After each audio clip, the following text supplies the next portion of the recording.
میری بات سنو، اگر اللہ نے تمہیں خالی ہاتھ ہی لوٹانا ہوتا تو تمہیں دعا کی توفیق ہی کیوں دیتا؟ اگر اس نے آنسوں کی لاج نہ رکھنی ہوتی تو وہ تمہیں اپنے در پر بلاتا ہی کیوں؟ اور اگر اس نے تمہیں تڑپتا ہوا ہی چھوڑنا ہوتا تو پھر ہر پل تمہارے ساتھ ہونے کا دعویٰ کیوں کرتا؟ اگر اس نے تمہیں ٹھکرانا ہی ہوتا تو کیوں بار بار یقین دلاتا کہ مجھ سے دعا کرو، مجھے پکارو، میں تمہاری پکار کا جواب دوں گا؟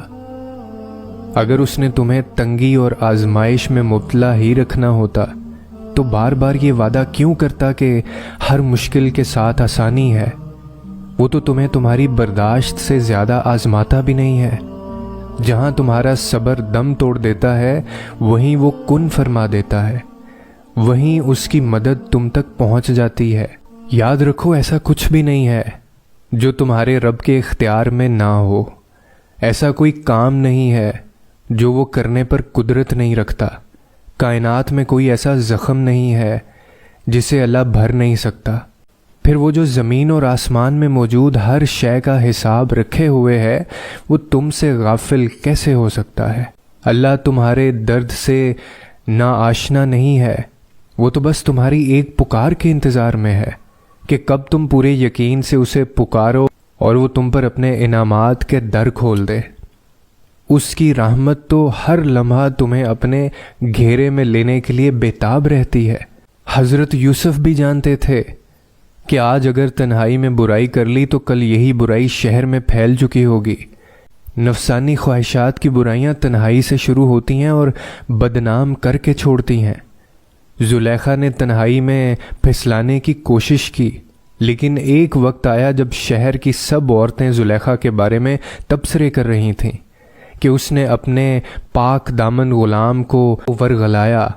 پہلے قدم پر ہی رک جاؤ ورنہ زمانے میں ذلیل ہو جاؤ گے۔ اور جب تم گناہ کرتے جاتے ہو نا تو رفتہ رفتہ ایک ایسی دلدل میں دھنستے جاتے ہو جہاں تمہیں سکون میسر نہیں آتا۔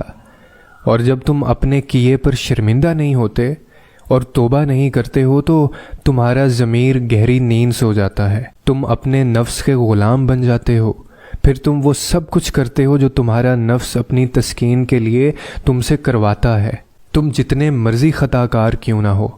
تم پر یہ وقت ضرور آتا ہے جب تمہارے گناہوں سے زخمی تمہاری روح چیختی ہے اور تمہیں سیدھے راہ پر چلنے کی تلقین کرتی ہے، اور تب تکلیف کی اس انتہا پر تمہارا مردہ اور گناہ سے بیزار دل تڑپ اٹھتا ہے۔